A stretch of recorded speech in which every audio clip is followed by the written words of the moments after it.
Welcome to CMD news. నా పేరు కామాక్షి. ముందుగా నేటి వార్తా విశేషాలు.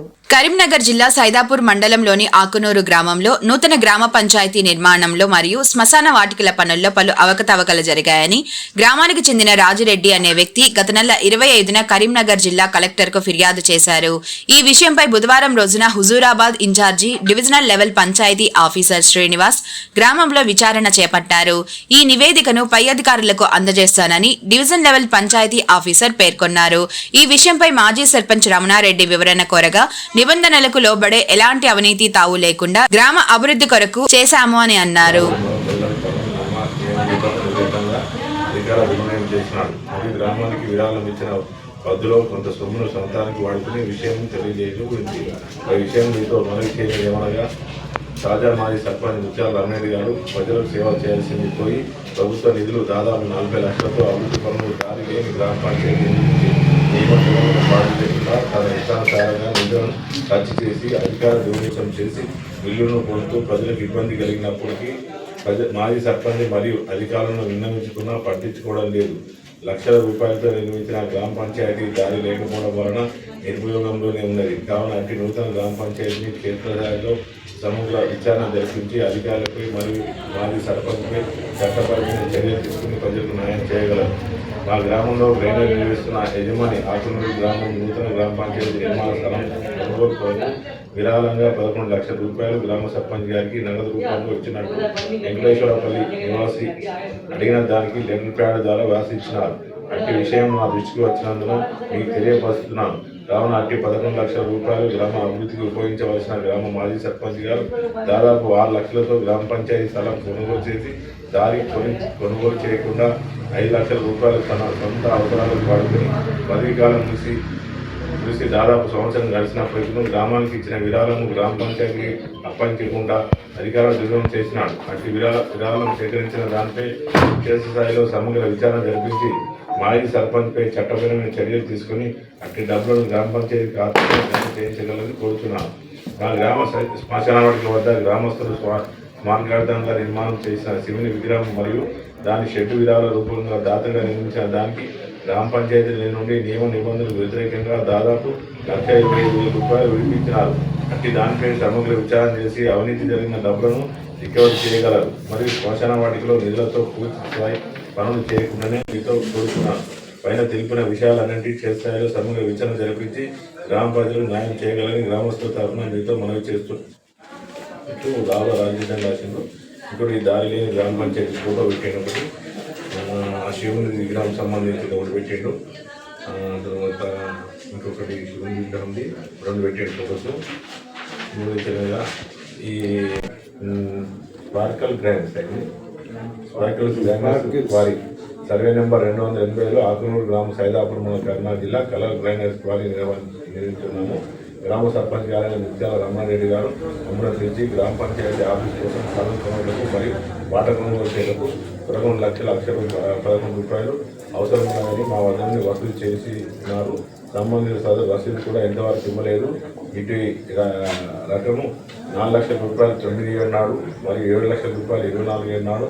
వార్డు సభ్యుల సమక్షంలో గౌరవ సర్పంచ్ రమణారెడ్డి గారికి ముఖ్య చెప్పడం జరిగింది. కావున ఇది ఇస్తాదరంగా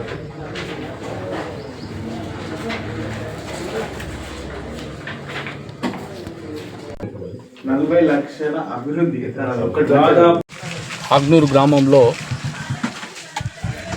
వంచన లేకుండా వంచబడకుండా అవినీతికి లేకుండా అవినీతికి మార్గాలు లేకుండా ఒక చాలా నీతి నియమాలతో కులబద్ధంతో పనిచేసినటువంటి వ్యక్తిని బహిరంగ చర్చకు సిద్ధం. ఏమన్నా తప్పులు చేస్తే కూడా ఈ గ్రామంలో 3 కూడలిల వద్ద ముక్కు రాకి నేలకు ముక్కు రాకి ప్రజలకు క్షమాపణ చెప్పిపోయే వ్యక్తిని నాకు రాష్ట్రీయ స్వయం సేవక్ RSS ఒక క్రమశిక్షణ నాకు నేర్పింది. నేను ఒక విద్యార్థి దశ నాయకునిగా పనిచేసి వచ్చిన ఒక ఊరిలో ఒక సోషల్ వర్కర్గా ఒక గ్రామాల అభివృద్ధిగా నా భార్య ఎంపీపీగా ఉండి ఒక అభివృద్ధి కోసం మాత్రమే ఈ గ్రామాలలో నేను పనిచేస్తున్నా. చేసిండు కబ్జా చేసిండు. ఆయన మీద కూడా హైకోర్టులో కేసు నడుతుంది. MRO ఆఫీసు కూడా ధర్నా చేసిండు. ఆ జాగాలో నన్ను కలెక్టర్ గారు సంబంధించినటువంటి పల్లె ప్రకృతి నిర్మాణం పెట్టించినందుకు తర్వాత నాకు ఆయనకు వ్యక్తిగతమైన పెట్రోల్ బంకు భాగస్వామ్య పంచాలు ఉన్నాయి. వాళ్ళ తమ్ముని మీద చెక్ బౌన్స్ కేసు ఉన్నది. వ్యక్తిగత కారణంగా నిరారోపణమైనటువంటి ఆరోపణలు చేస్తుండు. నేను గతంలో కూడా శ్మశాన వాటికకు సంబంధించినటువంటి క్లియర్గా రిప్రజెంటేషన్ ఇవ్వడం జరిగింది. గౌరవ కలెక్టర్ గారు అడుగుతూ ఇచ్చిన ఇది కమ్యూనల్ ఇష్యూ కాదు, హిందూ శ్మశాన వాటికనే అని చెప్పేసి ఇచ్చిన. డైరెక్టు ఇందులో శ్మశాన వాటికి సంబంధించిన షెడ్డు గ్రామ పంచాయతీకి నిర్మించడం, దాని ఎంపీ ప్రకారం పేమెంట్ తీసుకున్నాం, గౌరవ కలెక్టర్ గారికి కూడా ఇచ్చినాం. ఇచ్చిన దాని మీద కూడా మళ్ళీ క్వశ్చన్ అడుగుతుండు. తర్వాత ఇంకోటి, ఆయన చేసినటువంటి ప్రతి ఆరోపణకు సంబంధించినటువంటి అన్నీ కూడా ఏది కూడా కరెక్ట్ ఆరోపణ కాదు, అన్ని ఎంబీ బుక్లో రికార్డు ఉన్నది, అన్ని రికార్డుల ప్రకారమే పనిచేస్తాం.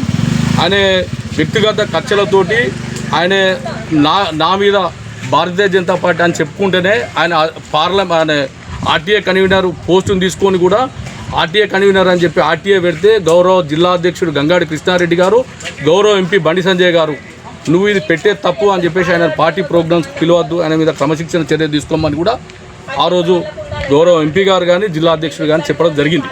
తర్వాత ఇక్కడికి గౌరవ ఎంపీ గారు స్టోన్ వేయడానికి వచ్చిన రోజు కూడా ఈ 11 మంది ఎవరైతే బెనిఫిషియరీ ఉన్నారో ఆ బీసీలకు సంబంధించిన జాగా 11 మంది ఎంపీకి దరఖాస్తు కూడా చేసుకోవడం జరిగింది. ఇది ఇక్కడ దరఖాస్తు చేసుకున్నటువంటి వ్యక్తులు కూడా ఉన్నారు ఇక్కడ. తర్వాత ఈ అన్ని ఆరోపణలు చేస్తుంటారు. ఇక్కడ మధు అని ఉన్నాడు, ఈయన కూడా కోఆప్షన్ మెంబరు. ఈయన శ్మశాన వాటికలకు సంబంధించిన శివుని విగ్రహం ఇచ్చిండు, కానీ షెడ్డు మాత్రం గ్రామ పంచాయతీ చేసిండు. ఆయన వర్షన్ కూడా తీసుకొని ఇలాంటి తప్పులు జరగలేదు, ఓన్లీ జరిగింది ఏం లేదు. గ్రామ పంచాయతీ సంబంధించినటువంటి బ్రహ్మాండంగా గ్రామ పంచాయతీ కట్టినాం, గ్రామ పంచాయతీలో నాణ్యతమైన కన్స్ట్రక్షన్ చేసినాం. ఆయన ఇంకోటి కూడా అడిగింది, ఏది క్వాలిటీ కంట్రోల్. పేమెంట్ మొత్తం కాకముందు కూడా క్వాలిటీ కంట్రోల్ చేస్తారు. ఇప్పుడంటే వర్క్ మొత్తం క్లోజ్ అయిపోయిన తర్వాత ఫైనల్ బిల్ వచ్చే ముందు క్వాలిటీ కంట్రోల్ చేసినాక ఫైనల్ బిల్లుకు పెడతారు. అది ఫైనల్ బిల్ పెట్టిరు, అలా క్వాలిటీ కంట్రోల్లో ఏమైనా డిఫెక్ట్స్ ఉన్నాయో కూడా దాని మీద ఎంక్వైరీ చేసుకో. అది క్వాలిటీ కంట్రోల్లో ఎందుకు అయింది అని నన్ను అడిగితే నేను చెప్పలేను. ఆయన ప్రొసీడింగ్ గురించి అడిగాడు. ప్రొసీడింగ్ సంబంధించిన విషయం నువ్వు టెక్నికల్గా ఈయన అడుగు, అందులో ఏమైనా అవినీతి జరిగిందా, ఎంబీ ప్రకారం ఉందా లేదా అనేది టెక్నికల్గా ఈయన కానీ కార్యదర్శిని కానీ అడుగు. నా పీరియడ్ అయిపోయి 1.5 year అవుతుంది.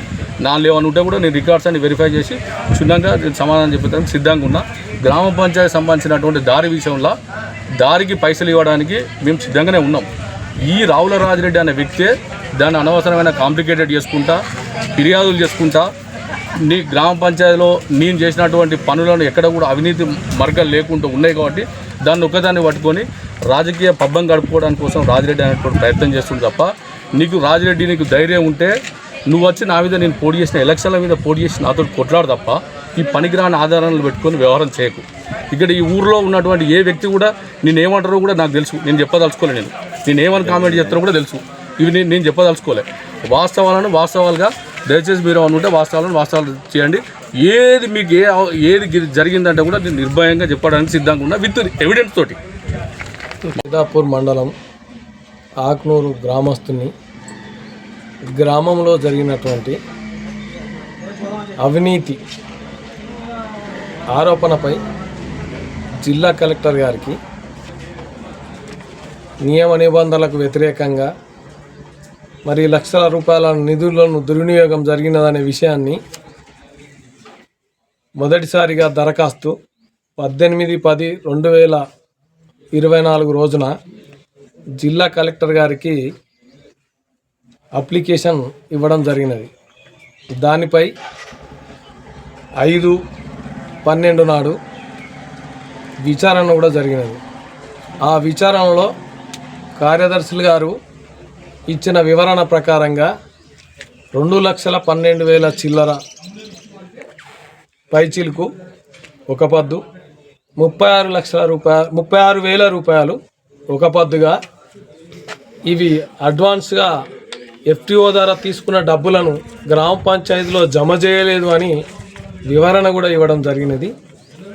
అదే ప్రకారంగా మా గ్రామంలో నూతన గ్రామ పంచాయతీకి గత ప్రభుత్వము నూతన గ్రామ పంచాయతీ నిర్మాణం కొరకు నిధులు ఇచ్చిన దానికి నిర్మాణం చేయడంలో కూడా అవకతవకలు జరిగినదనే విషయంపై ఆ గ్రామ పంచాయతీకి దాదాపుగా ఆ ఇచ్చిన నిధులు కాకుండా అదనంగా గ్రామ పంచాయతీ నిధులు మరి ఈజీఎస్ నిధుల ద్వారా నుండి దాదాపుగా 40 లక్షల రూపాయల వరకు నిధులతో నిర్మాణం, కాంపౌండ్ వాలు మరియు మొరము, పైప్ లైను, మరి సంపింగు మొదలగునటువంటి పనులను చేసి అది నియమ నిబంధనలకు వ్యతిరేకంగా చేసుకుంటూ ఆ స్థలానికి దారి స్థలానికి కనీసం దారి లేని గ్రామ పంచాయతీ నిర్మాణం చేసి ఒక 40 లక్షల రూపాయలతో నిర్మాణం చేసినటువంటి గ్రామ పంచాయతీ నిరుపయోగంగానే ఉన్నది తప్ప అధికారులు కూడా పట్టించుకోకుండా ప్రజాప్రతినిధులు పట్టించుకోకుండా ఈ రకంగా వ్యవహరిస్తూ నియమ నిబంధనలకు వ్యతిరేకంగా పనిచేసి నిధులను కాజేసి గ్రామస్తులు భయభ్రాంతులకు గురి చేస్తున్నటువంటి ప్రజాప్రతినిధులపై ఎన్నిసార్లు చెప్పుకున్నప్పటికీ అధికారులు కూడా స్పందించకుంటే నేను ఎన్ని భయాలనైనా తట్టుకొని 24/12 నాడు జిల్లా కలెక్టర్ గారికి నా దరఖాస్తు ఇవ్వడం జరిగినది. దానిపై నెల తర్వాత ఈరోజు విచారణకు రావడం జరిగినది. ఇక్కడికి జిల్లా అధికారి డిఎల్పిఓ గారు విచారణ నిమిత్తము ఈరోజు జరిగినటువంటిది ఆ రోజు ఇచ్చిన కాంప్లిమెంట్లో ఏంటిదంటే 40 లక్షల రూపాయలలో నియమ నిబంధనలకు వ్యతిరేకంగా కొన్ని నిధులను తీసుకున్నారు. అదొకటే కాకుండా దారి లేని గ్రామ పంచాయతీని నిర్మాణం చేసి లక్షల రూపాయల నిధులను దుర్వినియోగపరిచిన సర్పంచ్పై చర్యలు చేయాల్సుకున్న అధికారులు నిమ్మకు నీరెత్తనట్టుగా వ్యవహరించినారు. అదే కాకుండా మరి లక్షల రూపాయల దుర్వినియోగం జరిగి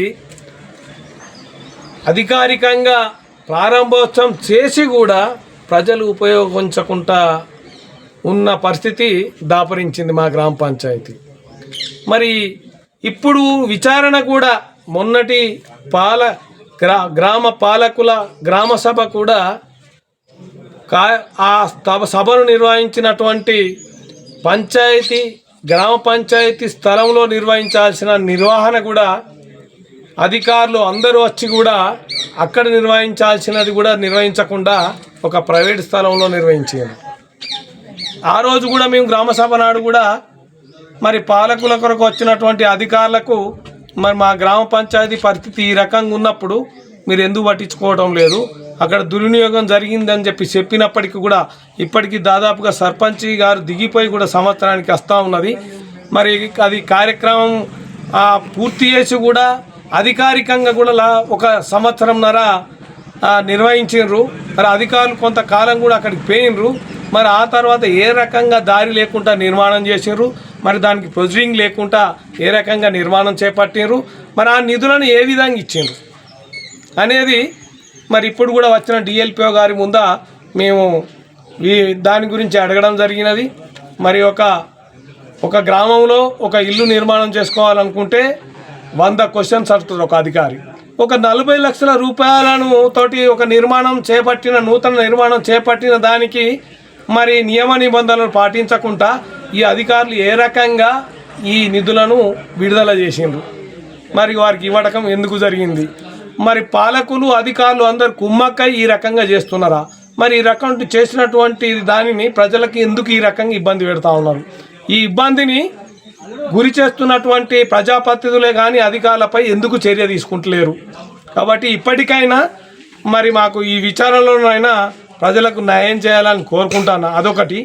ప్లస్ గ్రామానికి సంబంధించినటువంటి ఒక గ్రానైట్ యజమాని ఒక విరాళ రూపకంలో గ్రామ అభివృద్ధి కొరకు గ్రామ పంచాయతీ నూతన స్థలాన్ని కొనుగోలు కొరకు 11 లక్షల రూపాయలను ఈ గ్రామానికి గ్రామ వార్డు సభ్యులు మరియు సర్పంచ్ ఆధ్వర్యంలో సర్పంచ్ గారికి నగదు రూపేణ 2 విడతల వారీగా 4 లక్షల రూపాయలు ఒకసారి, 7 లక్షల రూపాయలు ఒకసారి ఇచ్చినా అని చెప్పి వారి లెటర్ ప్యాడ్ ద్వారా కూడా మా దృష్టికి తీసుకొచ్చిండ్రు. మాకు కూడా తెలిసింది. అలాంటి 11 లక్షల రూపాయలను కూడా విరాళం ఇచ్చిన రూపాయలను కూడా పాలకవర్గము మరియు సర్పంచ్ గారి చేతిలో పెట్టినప్పటికీ గ్రామంలో అభివృద్ధి చేయాల్సిన మొదటి వ్యక్తి గ్రామ సర్పంచే అయిన వ్యక్తి మరి అవినీతికి పాల్పడుతూ, అక్రమాలకు పాల్పడుతూ, బెదిరింపులకు గురి చేస్తూ ఈ రకమైనటువంటి అఘాయిత్యానికి పాల్పడుతూ అవినీతికి పాడుతున్నటువంటి వారిపై చర్యలు తీయాల్సిన అధికారులు కూడా Malinidevi multi speciality hospital, Christian Peta, 5వ line, Kavali. Doctor Gottipati Malinidevi, MBBS, MS, OBGY, కాన్పులు మరియు గర్భకోశ వ్యాధి నిపుణులు. మాలినీదేవి మల్టీ స్పెషాలిటీ హాస్పిటల్ నందు అందించు వైద్య సేవలు: సాధారణ కాన్పులు, సిజేరియన్లు, లాప్రోస్కోపిక్ ద్వారా గర్భసంచికి సంబంధించిన ఆపరేషన్లు, ట్యూబెక్టమీ, పిల్లలు లేకుండా operation, high risk pregnancy, ectopic pregnancy మరియు గర్భసంచి నీటి బుడగలు, గర్భసంచి జారిన ఆపరేషన్లు, రొమ్ముగడ్డలకు చికిత్స, నెలసరి ఇబ్బందులకు చికిత్స, మెనోపాజ్ సమస్యలకు చికిత్స చేయబడును. స్త్రీలకు సంబంధించిన అన్ని సమస్యలకు చికిత్స చేయబడును. పిల్లలు లేని వారికి ప్రత్యేక చికిత్స కలదు. ముఖ్య గమనిక: మా హాస్పిటల్ నందు కాన్పోయిన తరువాత తల్లి బిడ్డను ఉచితంగా మా వాహనంలో క్షేమంగా ఇంటికి చేర్చబడును. మా హాస్పిటల్స్ ప్రత్యేకతలు: ICU, lab, AC and non AC rooms, 24 గంటలు మెడికల్ షాప్, ప్రతి రూమ్ నందు వేడి నీటి సదుపాయం కలదు. అత్యవసర కేసులు అన్ని వేళలా చూడబడును. సంప్రదించండి. Malinidevi multi speciality hospital, Christian Peta, 5వ లైన్, కావలి. ఫోన్ నంబర్స్ 9398665676 మరియు 08626245166.